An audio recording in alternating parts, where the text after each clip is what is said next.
Moto Guzzi marks the 50th anniversary of its V7 model family and its racing roots with the Racetastic limited-run V7-3 Racer.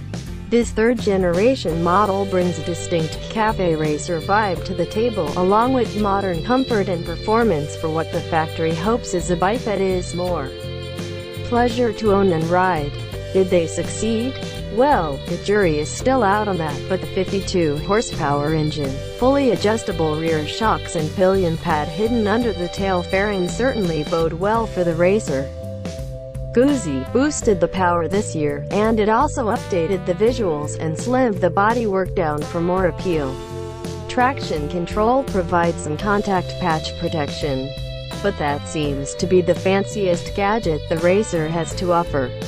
Join me while I dive into Guzzi's new tribute piece to see what makes it tick. The factory built this bike to serve as the top end of its entry-level cruiser range, and it comes laden with a generous portion of yummy goodness with all the appropriate historical references on open display. Impossible to overlook. The Rosa palette on the frame is a direct reference to the first of the V7 Sport family that also sported a crimson cage to earn the ingeniously clever moniker, Red Frame. The bold rouge hue stands out nicely from the blackout engine. Side covers, front fork sliders and exhaust system with a nice contrast against the satin finish chromium tank and fly screen. An old-school custom vibe sets in right off the bat with a cut-down front fender, blackout headlight can and bellows gaiters. The fly screen is extremely brief, and though it does offer some protection for the instrumentation, its main purpose is the visual connection to the cafe racers of old.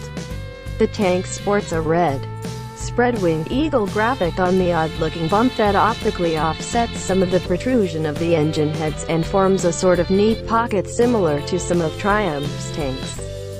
A brand-new saddle design comes with a quilted area and a steep rise to the pillion that cradles the pilot's fifth point of contact. But the P-pad comes with a rather steep taper that speaks to a greater concern with looks performance than passengers' comfort. It also comes with the tail cover that comes complete with a racing number plate on both sides. You would expect the shape of the slip-on fairing would suffice, but MG saw fit to make the actual seat that shape as well, and it's certainly not confidence-inspiring for the passenger. Maybe this bike should come with an "if you can read this, the passenger fell off" t-shirt? Oh well, at least it looks cool. The blackout upswept exhaust makes another historical tie-in, though a pair of shotgun pipes would be okay, too in my book. In back, a tidy little tail lamp, turn signal combination takes care of the lighting business and keeps the rear end clean and slim with a plate holder down below. All in all, a classic cafe that hits all the important points without going too far over the top. An all-new frame uses tubular ALS steel members to form the classic dismountable double down tube, double cradle structure. The engineers took advantage of the opportunity afforded by the frame rebuild to improve ride quality with tweaks across the entire trinity. Handling, cornering and stability. Steering geometry indicates a definite blinkability to the ride with a steering head angle of 26.4 degrees and 4.17 inches of trail on a 57.5-inch wheelbase. Even the rider's triangle is set to encourage an aggressive, forward-leaning posture with plenty of room to throw around some body English to take advantage of this newfound agility. Front suspension is rather vanilla with a set of standard 40mm stems that offer nothing in the way of adjustability, but do provide 5.11 inches of travel at the axle, which is typical for this type of bike. Out back, a pair of fully adjustable Öhlins shocks buoy the rear end so you can dial it right in for conditions in preference. A single 320mm disc and 4-pot Brembo caliper slows the 18-inch front wheel with a 260mm disc and twin-piston anchor to slow the 17-inch rear. I'm a little surprised MG doesn't offer ABS on this model, but I suppose it's supposed to be a racy bike after all. And it's definitely in Guzzi's entry-level range, so I'm sure the factory had to make some concessions to keep the final price down. The factory rebuilt the V7's transverse mount 90-degree V-twin with an eye toward efficiency, as evidenced by the measures it took within the revised aluminum case. Improvement in the ventilation reduced the pumping losses associated with the air's resistance to getting shoved back and forth through the engine due to the reciprocating motion of the pistons.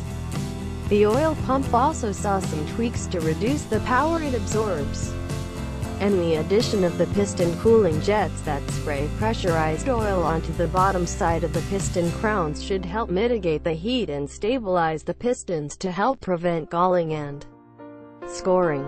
A marginally over square layout with an 80 mm bore and 74 mm stroke gives it a 744 cc overall displacement with 44 pound-feet of torque that peaks out at 4,900 revolutions per minute. All that goodness is backed up by 52 horsepower that comes on fully at 6,200 revolutions per minute. This year sees new heads, cylinders and pistons with dual, pushrod actuated valves in each head.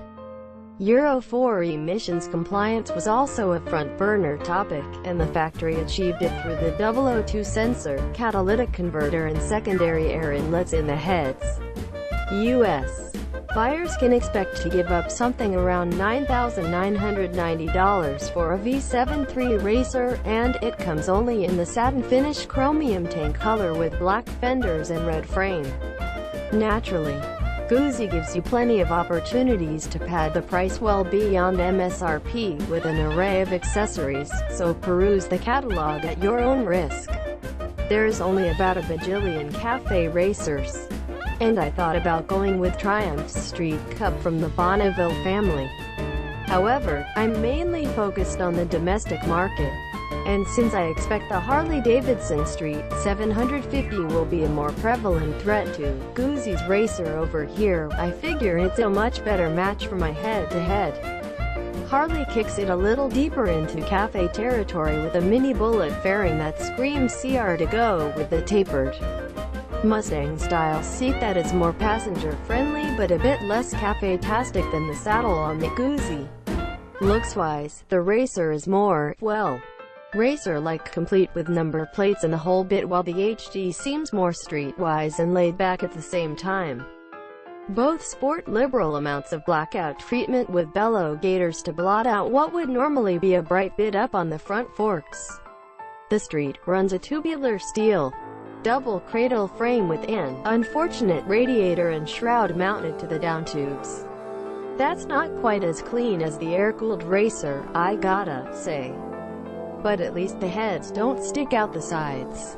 Harley's 753cc Revolution XV twin powers the Street with 44.5 pound-feet of torque at 4,000 revolutions per minute, neck and neck with the Guzzi, but as usual, Harley's engine control is pure vanilla while the Racer sports a traction control system. Oh well, at least you can get abs on the street if you're into that sort of thing. Harley gets a definite win at the checkout.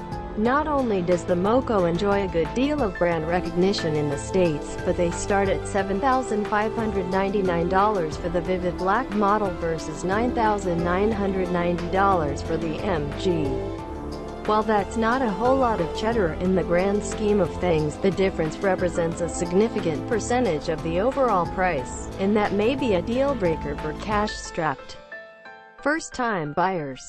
I've always thought the transverse V-twin looked okay even if it worried my nerves with such a vulnerable position, but the Racer seems to really own the look. Given the recent industry-wide push for millennial buyers, I expect that this ride is an attempt to grab some of that action, because they've already shown themselves to have pretty good taste in retro-flavored machinery, much to their credit. My wife and fellow motorcycle writer, Alan Hinton, says, "This V7 family saw some nice improvements last year and they're very much contenders in this retro revival movement to attract the new generation of buyers in the 18 to 28 age range. You can feel the changes in the performance. This is a much more snappy ride than it was previously. If you thought the V7s were a bit grandma-ish performance-wise in the past, take a look at them again. I'm not sure more than a couple of exits up the interstate is wise, but for buzzing around town, it's a fun ride.